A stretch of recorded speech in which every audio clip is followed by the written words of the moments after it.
Hey you, come, gather around the campfire, and welcome to the party. This is Party Chat, a JRPG podcast where we talk about everything that we love in the world of JRPGs and other Eastern titles. I am one of your hosts and birthday boys, Cameron Hawkins, and with me, as always, is my party partner and fellow birthday boy, Kevin Kenson. Kevin, happy birthday. I'm proud of you for not cracking while doing that delivery. I almost did not. I saw the smile on your face, because even I was just starting to be like, you are just straight face saying this thing while we're just sitting here wearing these freaking birthday hats. Yeah. For listeners that didn't listen last year or don't really know much about us, Cam and I happen to have very close by birthdays, a day apart, and the day this video goes live is my birthday. And the day before is Cam's. No, the day after. Day after. My birthday's on Friday. Oh, okay. Nope. For some reason I thought you were before. Okay. Yeah, I know. So a little bit of backstory too is that if you go back and listen to the week of that episode last week, where I was like, I brought up that it was my birthday, and Kevin's like, yeah, it's your birthday, and stuff like that. And then I see a post from Christine, Kevin's wife, like a few days later being like, going out for hubby's birthday, and I'm like, no fucking way. I was like, no way it was Kevin's birthday this week, and he did not tell me. And so I call him and I was like, is it your birthday? He's like, yeah, today, yeah. It's like, why didn't you say anything? And I felt so bad. So I told him, like, next year we're getting party hats. We're it's the Mine's birthday episode. Yours is a dinosaur, and mine is polka dotted for those that are only listening. So yeah, happy birthday. Happy birthday, us. Yeah. Outside of that, how are you doing, Kevin? I'm doing pretty good. It's like a kind of a crazy week, to be honest. Like, it's just as far as like, there's a couple different embargo things that I'm doing back to back to back, and it's like, oh, I have to be like making a lot of stuff right now, which is good. It's always good to have things to do. But just kind of a busy week. I'm looking forward to the actual day of my birthday, because I'm going to make it a point to like be chill. Capcom's doing a presentation that day. We'll talk about that in a bit. And like, maybe I'll end up working a little bit during then, but otherwise I'm trying to take it easy that day. It's fair. That's fair. Yeah, I'm the same way. I'm just gonna chill. Probably at least try to make myself not work that day on Friday. It's Magic night, so I'm gonna have friends over. Let's play some Magic, as per usual, except for it's my birthday this time. and have a good time. That's good. So Kevin, I have a question for you. What's up? Did you ever have braces? No. Okay. So I think you know this, but I normally don't have them on when I'm recording. I have liners. Yeah. And I've had them for a while now. Something fell. What fell? Oh, no. my dinosaur. Oh, no. Just kidding. No, it's okay. Keep rolling. Focus. I got liners like a year and some change ago. And I got them because I didn't want braces. I was like, I don't want braces. I don't want to like not be able to eat certain things for an extended period of time. Like, I'd rather just do the liner process. And so for those that don't know, they basically scan your mouth, and then they make these plastic or like, more or less plastic molds for you to wear. And they also, at least for me, they put these like things on my actual teeth for them to like track the movement and everything. And so I've had it like this for, again, a year and some change, if not longer. And I went to the dentist last week, and this is the second time in a row where they want to rescan my mouth and like basically restart, even though like I can definitely tell that my teeth have like shifted, like, from when I first started. But apparently, like, it gets to certain points where just for some reason, like, oh, this thing's not tracking properly, blah, blah, blah, blah. And it's like, hey, we got to rescan your mouth and do it again. I'm like, if I knew this going into it, I would have just suffered with the braces. I want this to be over. Oop. You know what I mean? Yeah. So yeah, that's upsetting, but I'm really hopeful that this is like the last go about, right? Where I'm just like, here it is. Be done with it. It's done. I don't have to deal with it anymore. But you know, we will see. Uh Outside of that, yeah, that's Yeah. everything. So pretty light news week, almost non-existent news week this week.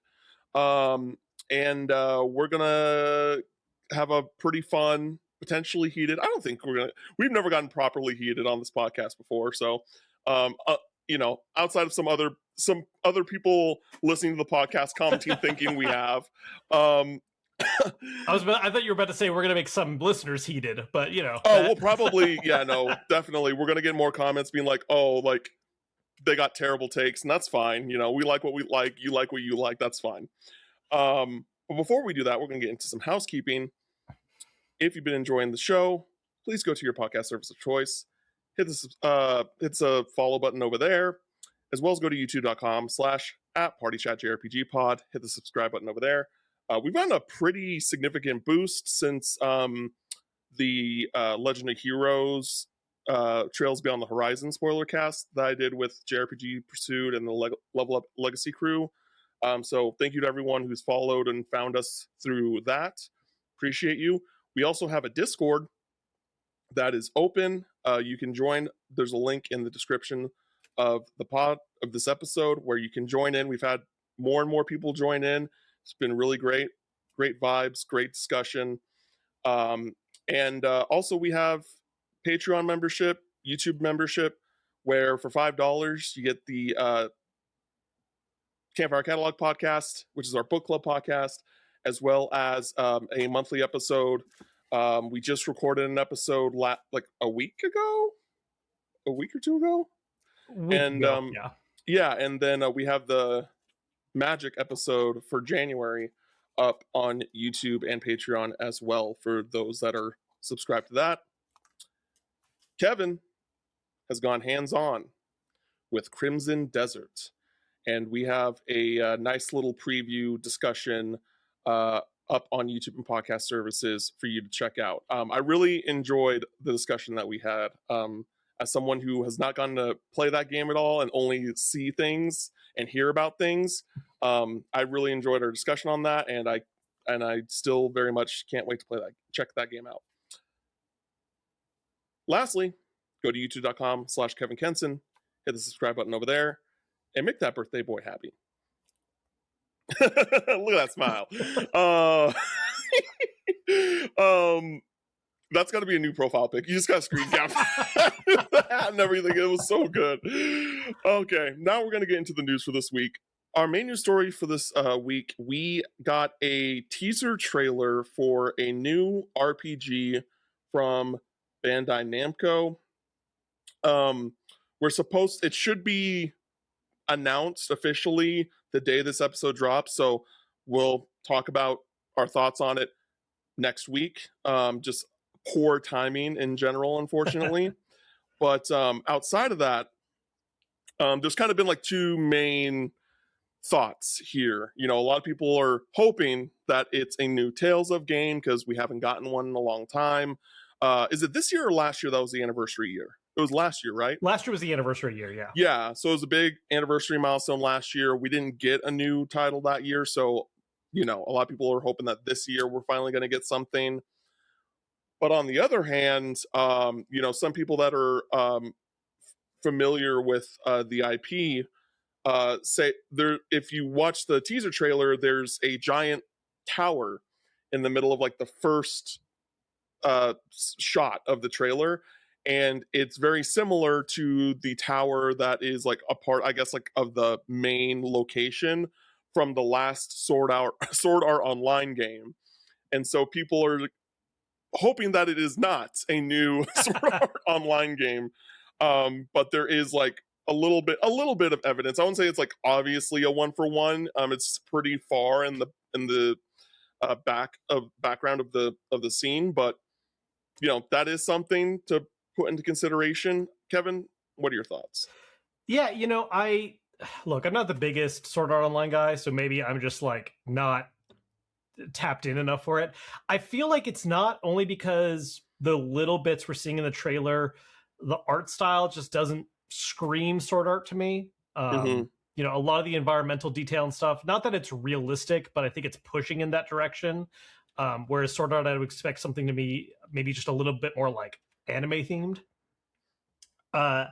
My, you know, I also think Tails is a possibility, but my really just out of pocket crazy thing, and it's not going to be this, but I need to say it out loud because if it ends up being the case, what the hell? For those that know their older games, Namco made way back in the day an arcade game called Tower of Draga, and that game really is like the inspiration for a lot of later like anime and video games having like, oh, the tower, like there's some kind of big tower that's just a ton of levels, and like that's where a lot of stuff is going down. And so I'm just like, man, like what if they just out of nowhere decided to revive that IP and like make a brand new game taking place in it? It's not going to be that, but I'm going to put that energy out there and we'll see what they end up announcing. I am curious because like the wording of the reveal is new RPG, and it's like, does that mean new, or does that mean just like a new game? Because it could certainly be interpreted as like a new Tales game, because that's a new RPG. But when you say new RPG, that almost reads to me like you're trying to introduce like, no, there's a new thing coming. Like this is a new IP, or this is a new, which like Bandai Namco's done before, right? Like, you know, we got Scarlet Nexus however many years ago. They make kind of one-off IP games every now and then, and so, you know, could be the case again. Yeah, that it. You make fair points. Like I'm curious as well. Like I when I think new RPG, I just feel like that this is an odd thing to tease for a new IP. Sure. I think that it makes more sense that this would be a IP that already exists. The tower game that I never heard of that, and so like that's me learning. And Sure. that would be interesting. Like I wouldn't be opposed to something like that. And like, you know, we see the guy with like the shield and the crest on his back. Like, did I don't think anyone really like knew what that crest was. That was like really the biggest teaser, right? Or the highest chance of being able to grab something from an IP standpoint about that. But I haven't seen anyone mention anything, so it could be just like a new Tales game. You know, probably not Sword Art. And you made a good point about the art direction. Like we were talking to our buddy Frank, who's a lot more into anime than we are. And he said that like he didn't think it was like would be too out of the ordinary, like, or like it wasn't a huge mismatch. Mm-hmm. I was like, you know, I didn't really engage with that conversation because like I was like, oh, okay, cool. But I was kind of on your side of things where I was just like, yeah, this doesn't really look like Sword Art to me. So we'll see. We'll find out in a few days. If it's anything that's not based off an anime, I probably will be interested in checking it out. So we will find out. Capcom is holding another Capcom Spotlight on your birthday, March 5th at 2 p.m. Pacific time. They've confirmed that they're going to cover games like Mega Man Dual Override. Is it Dual Override or Dual Overdrive? I thought it was Dual Overdrive, but I guess Dual Override. Mega Man Star Force Legacy Collection, Monster Hunter Stories 3 Twisted Reflection, Pragmata, and Street Fighter 6. Kevin, you are much more of a Capcom person than I am, and you are a big Mega Man guy. So, like, what are you hoping to see? What are you hoping, in general, like, what are you hoping a new Mega Man in 2026 is going to bring fans? Yeah, you know, that's a great question because I don't even know what I want out of it at this point. You know, I like Mega Man 11 was like fine, solid. It was like cool. Like I'm glad we got a new one, but it certainly isn't one where I was like, oh, this is like a new, like this is one of the better ones or something, you know? and I think it's tough, especially because it is such a legacy franchise. Like, I think back to when they were making newer ones, it's almost like 9 and 10 almost hit a little better for me, because those games were intentionally trying to recreate the look and feel of like NES Mega Man, whereas 11 and now Dual Override, these games are clearly going for like, no, we want to make a new Mega Man game that has a modern aesthetic, and still obviously it plays with like the art style, and it's not exactly like a AAA super demanding realistic looking game, but like they want it to look like a modern release. I think a big question mark right now is if they're going to try and implement any kind of like new mechanic, because that was a big thing with 11, right? Was they introduced I can't remember the name system, right? I think it's like the gear shift or whatever. There was this whole system where you could do things like slow down time and such, and that kind of feels like something they might try again with a game like this, where it's like, hey, like we're making a brand new 2D Mega Man, we don't want it to just be like meat and potatoes basic Mega Man. What's the spin we're putting on it, right? Like what's the thing that's going to make this feel like a new title and something different? Which isn't necessarily what I want, but I just like, that's the vibe I get for where they're going to go with it.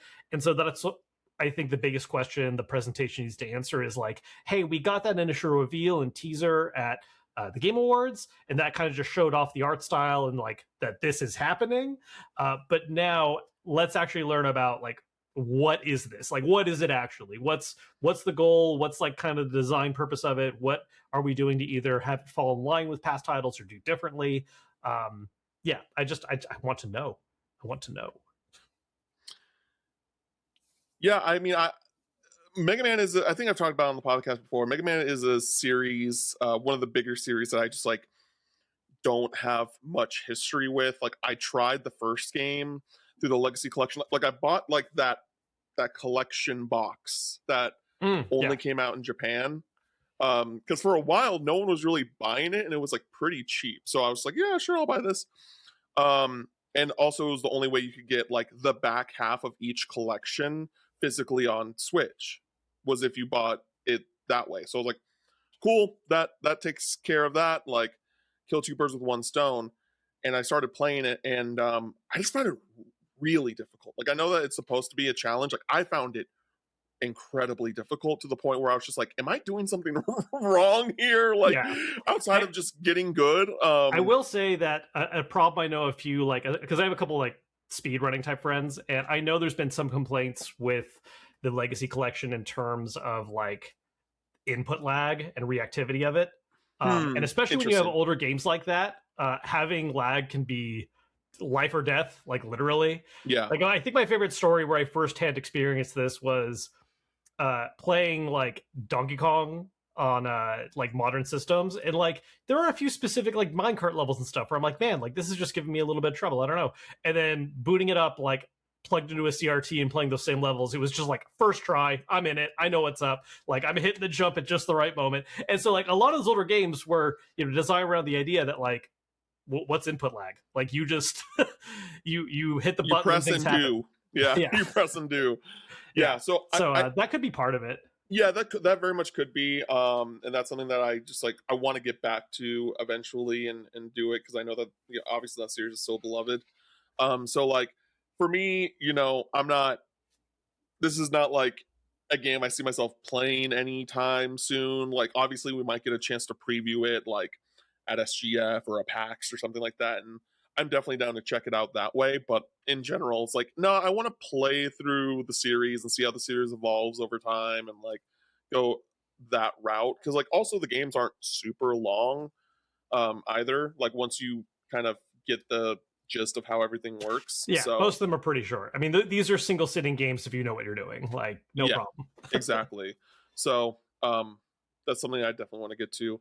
But outside of that, I'm also curious about Mega Man Star Force, because like I didn't even know those games existed. Like I knew about, obviously I knew Mega Man, I knew Mega Man X, I knew Mega Man Z, right? Mega Man Z.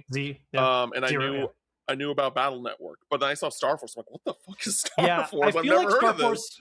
Didn't get as much like promotional attention back in the day when it was coming out, because it's effectively, kind of like how Zero and ZX were follow-ups to traditional 2D platforming Mega Man. Star Force is very much like, it's not called Battle Network, but it's in that vein. Like it's kind of a Okay. further evolution and development in that direction. I don't know the actual specific like major differences because that's a whole branch of the fandom that I just completely missed out on. I do want to go back and play, so like I'm probably going to pick up this collection for that very reason. Oh yeah. But yeah, even when it was coming out, I feel like there wasn't a lot of fanfare for the Star Wars games. Okay. They were Cool. primarily DS titles. So Okay, that's why I assumed. I assumed they were on the DS, and like a DS, like ultimately in the grand scheme of things, was a generation of Nintendo that I very much didn't like play a whole lot outside of like Pokemon and some of the like obvious titles from that from that system. Because like at that point, I was really into like Xbox 360 things yeah, like that. oh, such a good library, so many good Oh, games. 100%. Like now I'm like, I'm almost done with my 3D, like all the games I want on 3DS. And then I'm looking at DS and I'm like, oh, this is like so much worse. Because there's just like so many games that haven't been ported yet. Yeah, But yeah, so very excited about that. Very excited more to see more about Monster Hunter Stories 3. And then Pragmata is just like, again, it's one of those games where it's like just just give me the release it. game. Yeah, no, that Release and it. Monster Hunter are both just like I've hit the point where it's like, don't get me wrong, I am looking forward to these games, but I've seen them at enough presentations and events back to back, and I'm sure there's going to be some extra little bit of tidbit info that's like, hey, here's something we haven't talked about yet for these games, and that's great. But also, I just want to play them at this point. Yeah. Like, just we're there. That being said, I think it's super weird that Onimusha's not here. I know that they're pushing Pragmata. I know that, there's other things that are going on first for Capcom. I think that this is like low key a red flag. Not like that it's in like the game's in trouble, but like Sure. that game is not as close as I think we initially thought it was Well, around the end of last year. because did it actually have a year window before? I don't remember. Like, did they say 2026? I I feel like don't they know if did. they had a year window, but we played it at wait, no, we didn't play it at SGF. You played it at a preview event, if I remember correctly. Yeah. And then I played it at PAX West. And like, I don't know, I feel like Capcom is one of those those publishers where like if they're showing off the game, it's getting there, right? Like it's pretty close Yeah. to getting out there. Because Pragmata was also playable. Yeah. And so like the fact that it's not even being mentioned at this Capcom spotlight, that is weird to me. Yeah. No, I see what you're saying. I don't know if I'm taking it to the same degree of like, oh, that's a sign or portent. I mean, we talked about this before, and part of it was like, hey, there's a lot of stuff already on the horizon right now. Resident Evil's about to come out. Monster Hunter not too long after, Pragmata not too long after. I think it's mostly just a case of Onimusha is the furthest out of all these properties, and it's going to get its time once I think we kind of get through a lot of other stuff.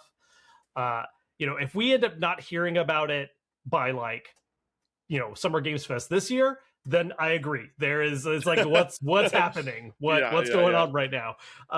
But not having it at this particular presentation, again, a lot of these things are releasing very soon.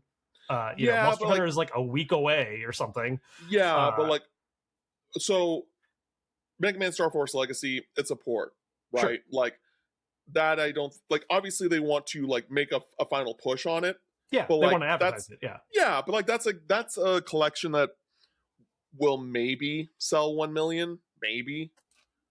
And then like Monster Hunter Stories 3, like I know just from word of mouth, like from the first two games, especially two, that is a slept on series. Yeah. But I just like don't think, and it is the first game that is releasing on all systems like at launch, right? Because the first one was 3DS exclusive, the other one was a Switch exclusive, and now it's on everything. But I still don't think that it's like this. It's not the Resident Evil, Pragmata, Sure. Onimusha like caliber. It's probably around the same level as like Mega Man Dual Override. And I'm not saying that again. I'm just saying that like based off what you're saying is like, oh, they got like a lot of stuff coming up. It's like you're not wrong, but I also don't think that like that should stop them from being able to show off more of Onimusha. Because we're at the point now where it's been like 9 months since we saw like what we saw of Onimusha behind closed doors, right, at SGF. Yeah. And that and was when was the PAX West demo? Because PAX West September. was September, so September. it's been about Well, 6 months since. basically the last weekend of August going into September. So like, yeah. yeah. So So about 6 months. Like, and that was since then. basically what we saw at SGF. Yeah, So it was a little different, but it was like the same playable slice. Yeah. Yeah. So it's just been a while since we've seen anything new that I'm just like, okay, I feel like that, SGF, like I'm like, cool, like I understand that this being a Capcom show, like a Capcom specific thing, and it not being there. I'm not saying that it's in trouble. I'm not saying that like it's not coming out this year. I just think that it is weird. That's I just think that it's like, Yeah. oh, okay, like where's Sure. this? And like, Yeah, I guess and I kind of have the opposite viewpoint where I'm like, because it's a Capcom show and not like an established big like, hey, it's a state of play, hey, it's a summer showcase, hey, it's a Nintendo Direct. I think because it's a Capcom specific thing, they're more so really trying to push these like That's not fair. as big of hit titles that they want to make sure the fandom has their eyes on. It's like, hey, you like Capcom? Like, don't forget these are coming on the way right now. Yeah, that's fair. I just I personally, and I understand that this comes from a place of like I put a lot of money into this hobby, right? Sure. Where like if I saw like all of this and then as well as Onimusha, and I just get 2026 Onimusha, but I have like these hard dates that like, hey, Mega Man Star Force is this month. Hey, Monster Hunter Stories 3 is this month. Hey, Pragmata's next month. And I just get 2026 from Onimusha. I'm not going to be like, oh, well, I can't get these games that are about to come out because Onimusha's coming out. But I also know that like most people, like in general, they only buy like a handful of games a year, if that. Yeah. And so like I'm able to separate myself from that. So it could like it totally could just be like, hey, we just don't want to show this off when we got these other games that are about 3 games coming out in the next 2 months. That's totally fair. I'm just saying that in general, I feel like it's been a while since we've seen anything of Onimusha, especially because of like how significant it felt like how like consistently it felt like we were seeing it in the in the first half of 2025. That like it just kind of being silent for a while. It's just like that's kind of weird. That's unlike Capcom, like that type of mentality. But sure, okay, yeah, okay.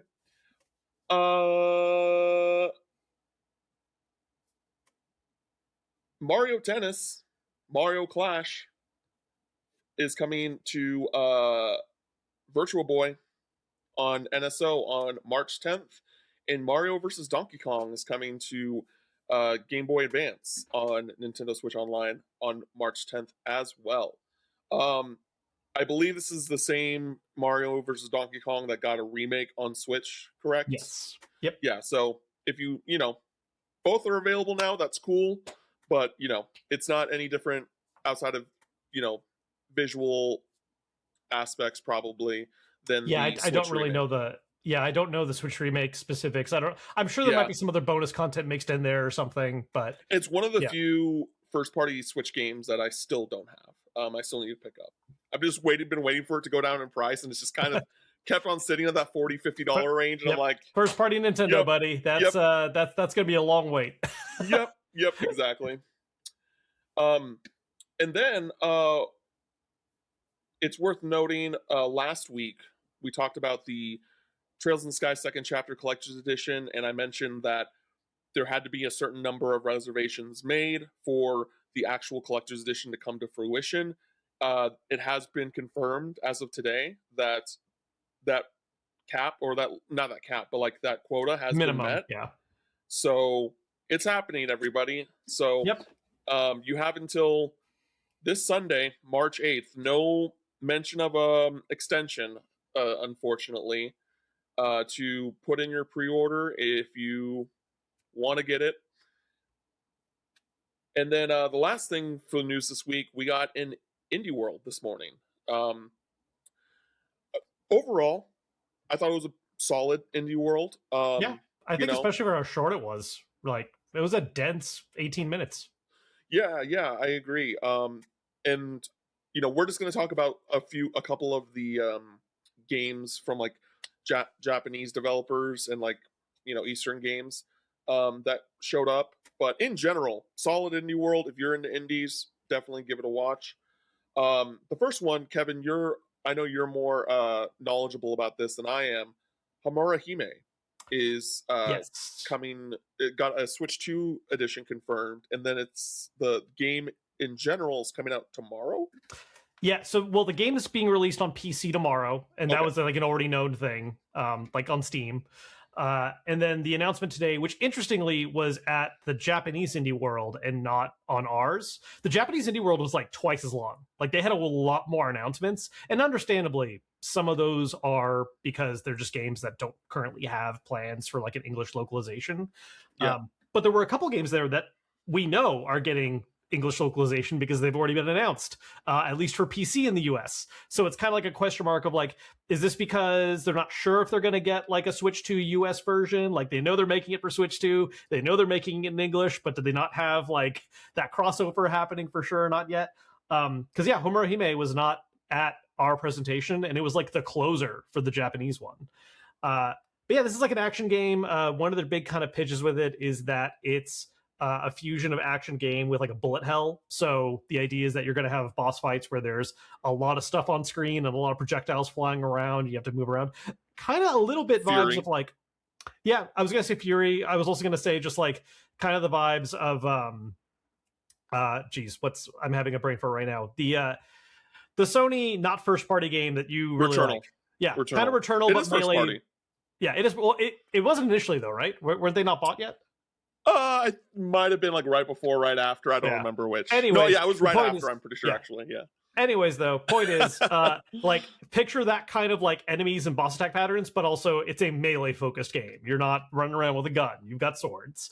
It looks neat. I think there's a demo up on Steam right now, so you can check it out. Yeah, interesting looking game. I am going to download that demo.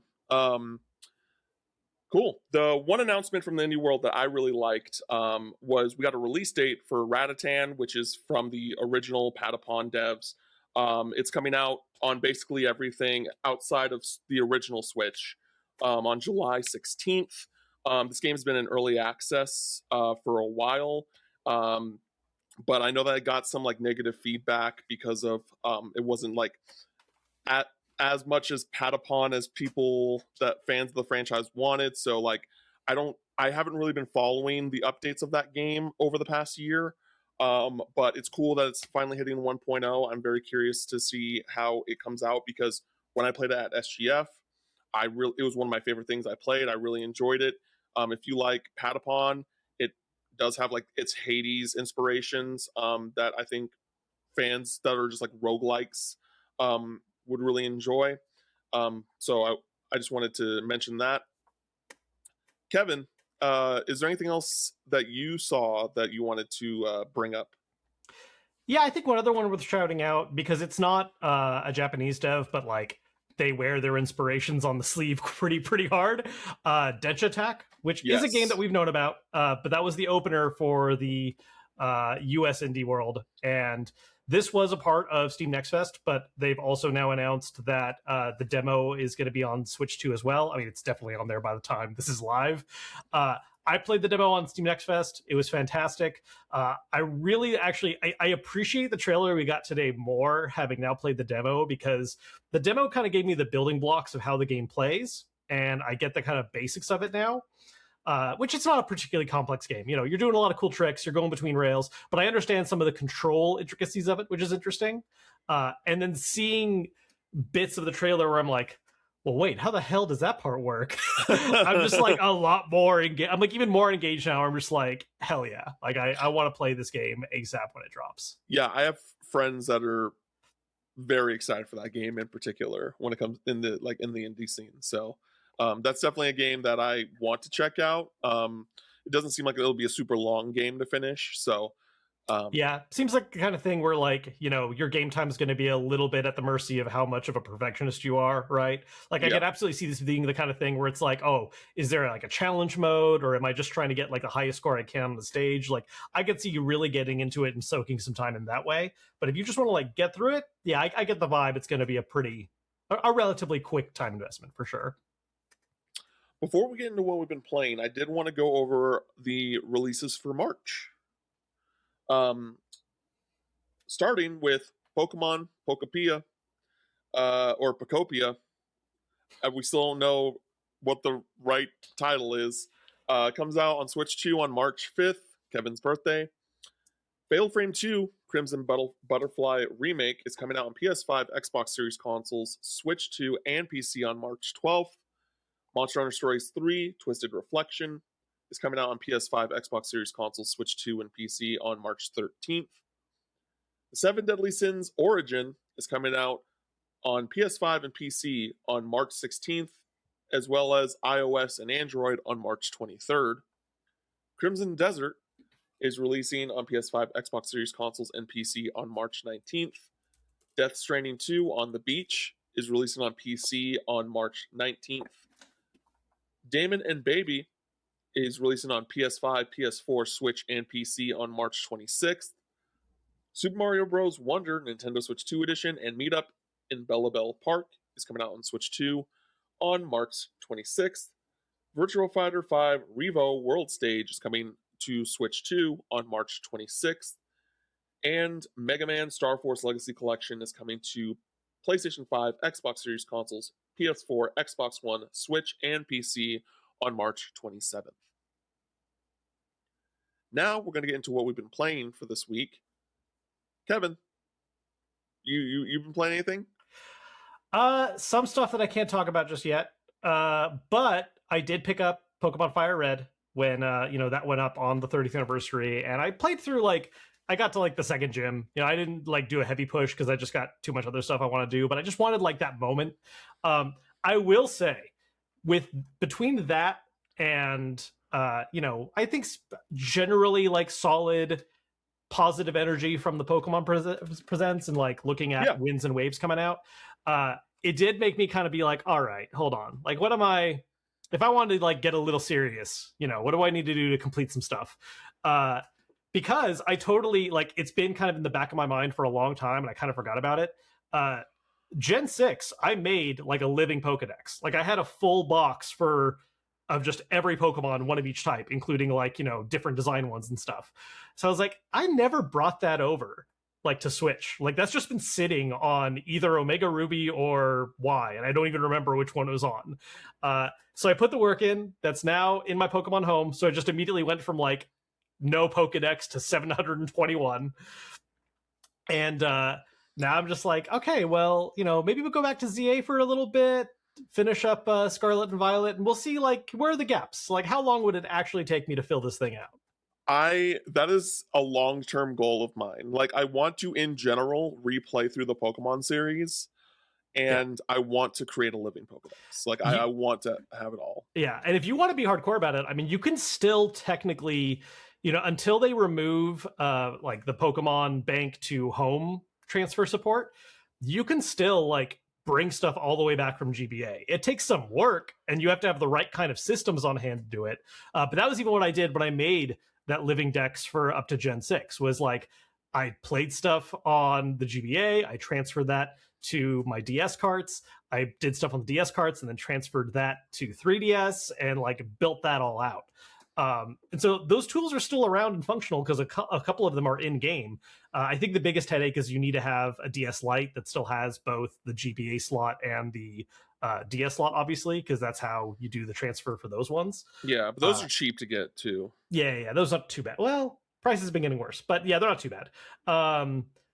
Yeah, like you could still go that all-out route if you want. They've obviously brought back enough like Pokemon redundantly in later releases to where you don't really have to do that at this point. Especially now that FireRed and Leaf Green are on carts or on Switch 2. But like, if you want to be hardcore, you can do it. Yeah, no, I do really want to do it, but who knows when that actually will come to fruition. That's all I can say about that. Yeah, I think my current is like, all right, I got to finish ZA. Like, I need to actually do that one because it's like a recent one. I do dig. I have my issues with it, but I overall do like it. So get everything I can from that, and then I'm gonna look back and be like, okay, like, what am I really missing that would require me to like play through a whole game? Like, do I need to do some Ultra Sun? Do I need to do some Sword or Shield?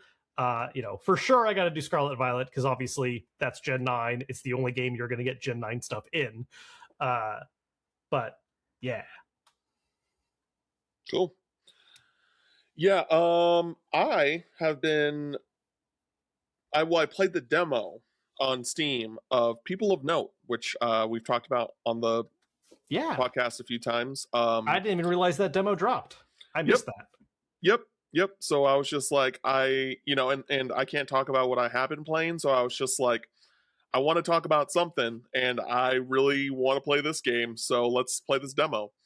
So they kind of just drop you in the beginning of chapter 2 of the game, and pretty like immediately, like I'm just super interested in this world that they've created.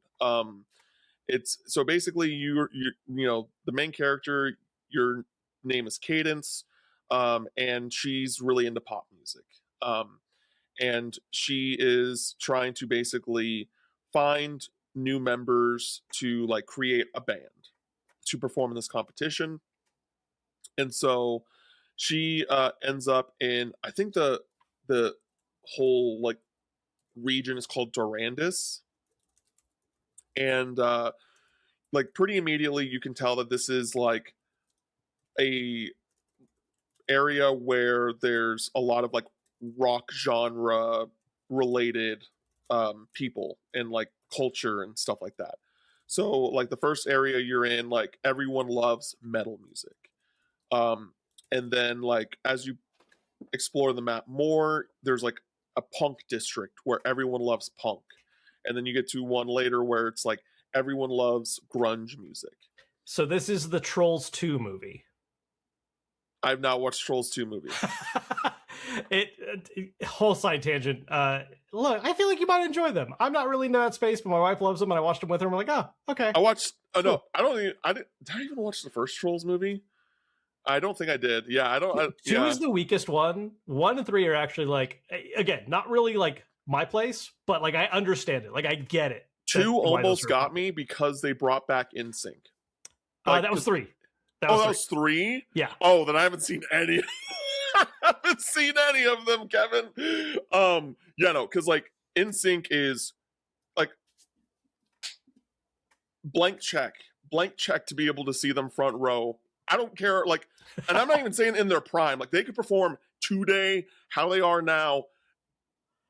Please, like reunion tour, please. I would do anything anyway. Yeah, I love NSYNC, which kind of stems into why I love K-pop. I love like groups, when it comes to music. Anyway, and you can tell that there's like, these what's the word I'm looking for? There's these like confrontations that are happening. Like there's like this higher up organization that's like trying to find this key, right? And so like there's like this this woman named Mardell who's like trying, who's like, oh, where's the key? Like, and you have to do and she's confronting this dude named Fred. And he plays the guitar, and Cadence sings. And you're basically throughout this demo trying to convince Fred to join your group, but like you learn like that he had a falling out with like one of like the bandmate of his old group, and like and there's like these, he has like this kind of like philosophical battle about music with Cadence, and like when they have like this whole confrontation, it's basically like a music video. Sure. It's really cool. It's really cool, Kevin. And it's like there's no like rhythm based elements during this. It's just a cutscene, but still very cool. And when it comes to just the general gameplay, like it's pretty straightforward. It is one of the more recent JRPGs. Like where I'm very engaged with, like, I want to talk to all of the NPCs, and like I feel like that they're teaching me something. There's still some tutorial-esque stuff, of course, because this is chapter 2, right? So this is right after the intro. Like there's like these puzzle challenges that where you basically are put into a battle scenario, and like there's a specific way to be able to beat the enemies that you're fighting, and then you get a reward for it. Um, but then outside of that, you're basically just trying to, throughout the demo, you're trying to learn more about Fret to be able to convince him and to join your group. There's a dog, there's a corgi, and its body is an accordion. Okay. And it's called a corgian. Of course. It's so good. No, it's so good, Kevin. And you can pet it. You can pet the corgi. I would hope. Yeah. And then there's like a jukebox where like you can change the setting. Like you can change like, oh, what music happens when you're in battle? What music happens when you're at like I assume it's like the world map. I didn't get to see a world map, but like that's kind of what it hinted at. And then there's a store where you can buy certain gear. Like it's really just like your instrument, a shirt, and an accessory. Mm-hmm. Out of curiosity, real quick, is the shirt like reflected in game as well? Is it like it updates the character's appearance, or is it just like gear and that it just numbers go up? I don't believe so, because I did buy a new mic, and the mic that I had throughout the demo like looked like a generic mic. Okay. Yeah. So I do not believe so. I did not test that because no, that's fair. Yeah, it's just always a curiosity I have with like some games where it's like, oh, are there cosmetic effects from gear or not? Because I know some people really get excited when it's like, oh, like this is reflected, in gameplay, and yeah, just curious. Yeah. Trying to think if there's any. And so when it comes to your instrument, there's like certain gemstones that you can find where they like basically determine your abilities. So your abilities, you don't level up. You get like these ability stones that you can put in, and you can mix and match. So like in the beginning of the demo, I didn't have any way to heal as Cadence. I had to rely on Fret when he was in the party to heal me. Because you don't have items either. There's no items. Yeah. At least through the demo. And so but eventually with enough exploration and going to enough shops, I was able to, 1, get an ability to heal myself, and 2, I was able to get an ability that would allow me to revive Fret if Fret were to ever be incapacitated. And that's another thing, you don't like die per se, like you're incapacitated, and then there's a certain amount of rounds before you get back up. Okay. So you don't, so it's either like you can revive to make him go up immediately, or you have to like just live throughout the amount of turns and survive. For sure, yeah. That was Sea Stars did a similar thing where like like it's a downside if everyone's wiped, that's a problem, but otherwise, if you're like out of items or you don't have the a revive ability on hand, it's like just survive. Like they can still come back. Yeah, and then when you do attacks, there are certain it's like a timing element to it where there's like a purple circle and then there's like a white ring around it, and so you want to hit the white ring to get a perfect, and then you do more damage the better you do. And one of the things that's super interesting is the boss, because normally when you fight a boss, right, and they have like minions, you're like, okay, let's take out the minions first because that makes things easier for the boss. In this game, they basically tell you up front, you need to focus on the boss before you focus on the little guys, because as the turns go on, they do this thing called crescendo, and they get harder. Like the bosses get harder to beat, and they deal more damage. Yeah, so there's kind of a time limit to like you need to take the boss down before this gets to be too I don't ridiculous. know if I would go as far to say it's a time limit. It's just the fight gets more challenging. Sure. And so that was an interesting thing that happened pretty early on when I fought the first boss. I was like, oh, this is uh, different, and how they I love how they play with the kind of the turn order. It's on the bottom of the screen and it's called a stanza. A lot of really clever use of musical language. Sure. As someone who's like, I mean, I would say a lot of this stuff is pretty basic, but like, you know, as someone who's musically like not challenged, musically musically trained, I personally have like a high appreciation for the creativity they've been doing with this. Sure, yeah, staying on theme. So a stanza like it depends on the I don't know. I didn't get to like experiment with this enough, and I'm curious as I play the full game, and hopefully we can review it for y'all. Um, that I learn more about it, but like it seems like depending on the fight you're in, like the stanza will be like, oh, like there's this many actions in a single stanza. So like there can be turns where like you act multiple times or like the enemy acts multiple times.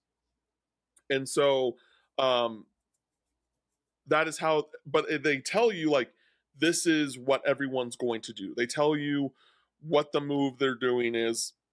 They don't tell you exactly who they're attacking, but they'll tell you what the move is, which is cool. So that's a really neat thing that I'm interested in learning more about. And then the general abilities when it comes to actual attacking. So alongside the ability gems, there's like these separate gems. I forgot what they're called. So I'm sorry, everybody, but they're the names are different, but they're basically meant to tie abilities together where it's like, hey, these two abilities that are like lined up together with this other gem will get these bonuses, if that makes sense. So like one of the bonuses was like, oh, this will do 50% more damage if it's the last move in the stanza. So it adds like a level of strategy as to like, oh, I know I'm gonna go on at this part of my turn or this part of the stanza, I'm going to try and do this move. And then your abilities are determined by battle points, which I think you can only have up to 4 at a time. You start the battle with 2, if I remember correctly, and you can also rest and like basically give up your turn to get 2 battle points instead of 1, because you'll always get 1 per stanza. Sure. So a lot of really cool mechanics, a lot of cool ways to that they approach this. I will say that if you are someone that is not rhythmically inclined, I wouldn't say that this is a super difficult thing. It's pretty straightforward. I will say that there's definitely going to be a level of calibration, not just literally in the settings, but just like kind of understanding like, oh, like this move has like this weird vibe to it, because like. And admittedly, I don't like when games do this, where there's some sort of like QTE element or timing element to an attack, and then they just do a slow motion thing, because then it kind of warps your perception of like what's happening. At least it does for me. And so like that does happen in this game, and I'm not a huge fan of that. But like again, like once you just kind of get used to it, I think you'll be fine. Personally. But again, overall, really solid. The demo's like maybe 2 hours, like to get through it all. But I had a really good time with it. I definitely want to play through the whole game once it comes out or once we get a review code. But very exciting stuff. I would check it out. Did you have any other questions before I move on, Kevin? I guess just, I mean, this feels like a very basic level thing after everything you went through, but you know, obviously, like you were saying, it plays with this idea of there being like different musical, like whatever you want term you want to use, nations, tribes, whatever. What's like the party? Does the party comp play with that? Is it like, oh, here's like the metal party member, here's the pop party member, who I'm assuming is the main character? Yeah, like, I mean, like what's the kind of makeup so far? I mean, I would just say like it's mainly there's like it's just visual and character elements, right? Like Cadence, like she wears pink, her hair's dyed, she's the pop singer, and then Fret is like this dude in this worn out tank top. You know, he's got tattoos. He's older. He's like probably in his like late 40s, early 50s. Um, and yeah, and he's he's a grumpy old man a bit. And he's just like, oh, like metal and pop can't work together, like that type of deal. Sure. But no, the writing is actually like solid, like good writing. Again, interesting world building, like that. You know, when you talk to these NPCs, like, oh, these NPCs actually have something to say. You know, Nice. Some of the stuff is like you being like, hey, like, where can I find more information about this? And they'll be like, oh yeah, you can go here. And then again, some people are like specifically for the puzzle battles, but like when you're talking to just random NPCs that don't really hold a direct role in what's going on, like they're talking about the world. They're talking about like the look, the setting they're in, like things like that, where it's like that I appreciate, where it's like cool. So yeah, I'm super excited about the full game. It's supposed to come out in April, so nice. Yeah, not too far away.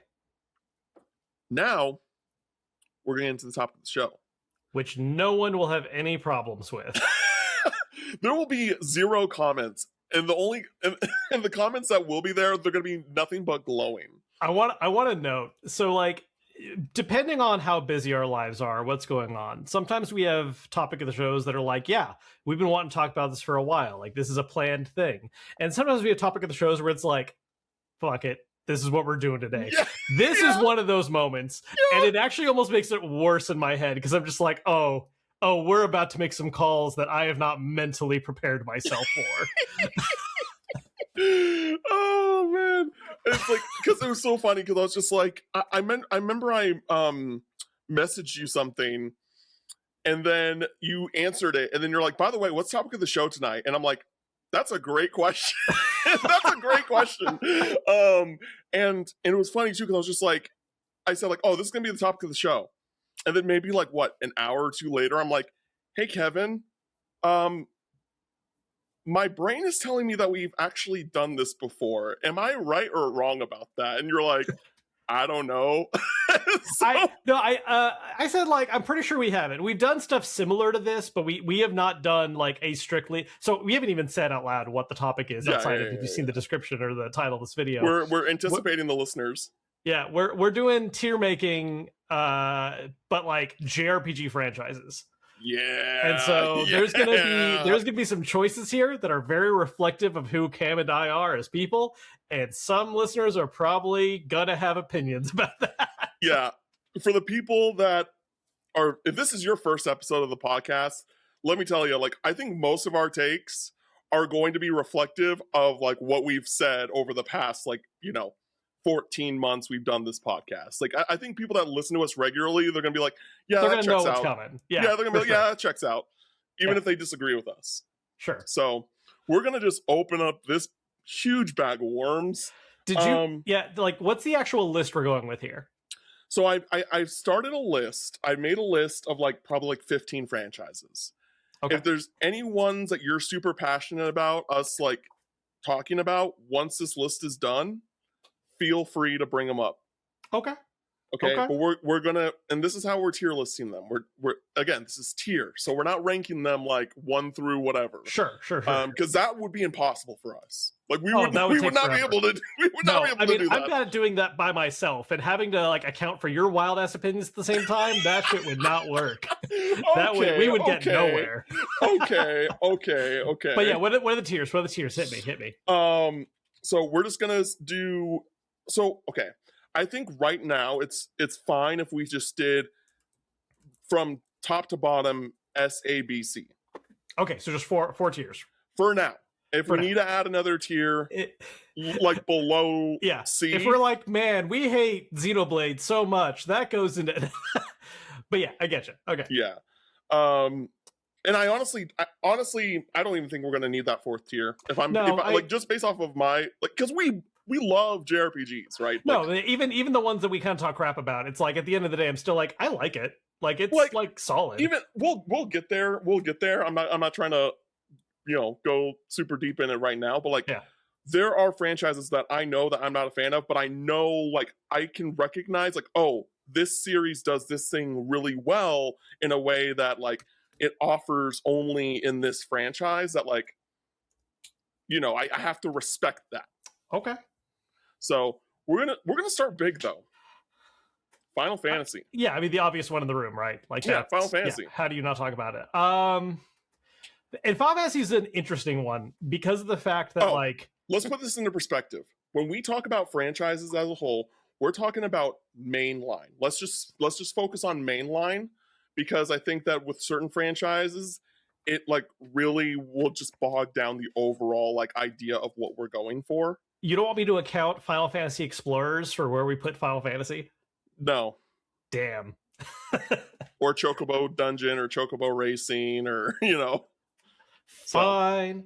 Yeah, so like okay, even with that in mind though, like even if we're only counting mainline, Final Fantasy's still kind of wild because it's like such a long-running series that have gone through, I think, some pretty massive stages. Like even if you really like some of the later games, it's undeniable that there is like a bit more tension, I think, in the space when you get past a certain number count. Look, that being said, personally, I don't know, I'm just going to go for it right away. Personally, I think given the breadth of its highs and lows, I would still put it in S tier. Like in my mind, Final Fantasy is the JRPG franchise. Like it's just like capital T underlined. I mean, it is. That doesn't mean it's S tier. Sure, but like, have you played 9? No, I haven't actually. So, there you go. And like, so, and don't get me wrong, there are some lows. There are some lows that I am not a fan of, and there are some ones that I know you like that I'm not as big of a fan of. But if I'm just like, if I'm thinking about it as a franchise, I mean, oh god, man, I mean, it was banger after banger for like 7 games in a row, and that's what are those 7 games? 4 through 10.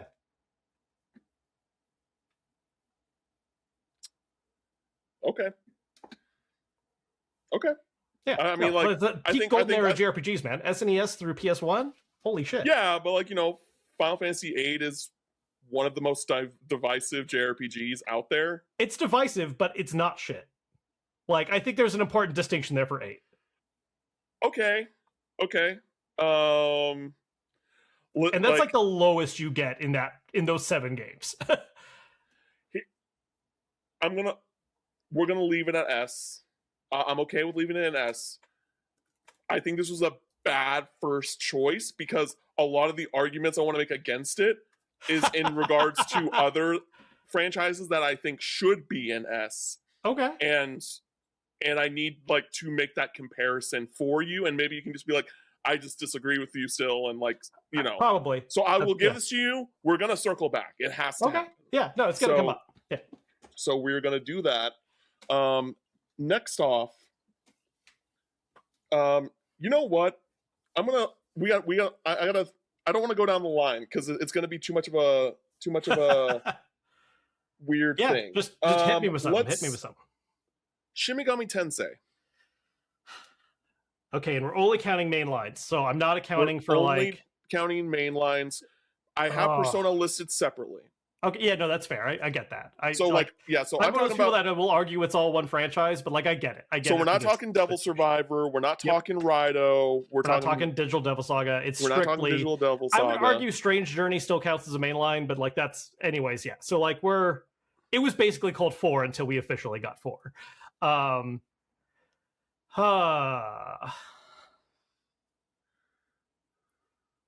This is a tough one because I have to battle between what I believe and what I think is maybe more the general vibe for a lot of other folks. Because like my knee jerk is A. Okay. My knee jerk is B. Yeah, I kind of figured. I think that it offers a very specific experience for people, and the people that love it, and that's great. I think that a lot of things that I personally like look for in a JRPG, it doesn't do. It's not your vibe at all. It's not my vibe at all. Like remote. Like I've played, you know, I played SMT3 a good chunk, and I liked SMT3, and I want to go back to it, but it's not. But I was just like, this is solid. This is like good. Like I'm enjoying myself, but I'm not like, this is not like a, hey, I'm looking to play a JRPG. Which one do you play? SMT3. I'm not. That's just not. Yeah. What is your actual full mainline experience of the series? Like, I played SMT3 and I played SMT5. I have 4 in Apocalypse. I just haven't played them yet. Okay. Yeah. Because I would. My personal favorite is 4. Like, if I'm gonna pick one that I'm like, oh, this is the number 1 for me. Okay. 3 and 5 are also good. Like, I mean, 3 is a classic for a lot of people. 5 is like solid. I think 5 I could not. I tried. Like I started again and played it again. I was like, I think Vengeance is a significantly better experience. Like I kind of, it's one of those games where I'm kind of like, man, like the re-release should have just been how this thing started. But yeah, I get that. I'm okay with this ending up in B for now. And we'll kind of see as the list goes on. If there's some other stuff that gets put in C and B, or I'm like, okay, hold on. Well, we're definitely gonna circle back like once everything. Yeah, you gave me Final Fantasy and S, so like I'm like, all right, for like, now we'll put for now it's staying there, but yeah, for now. But we'll put SMT in B. I'll accept that right now. It's not in my heart, but I get it. Okay, it's wrong, but I get it. Okay.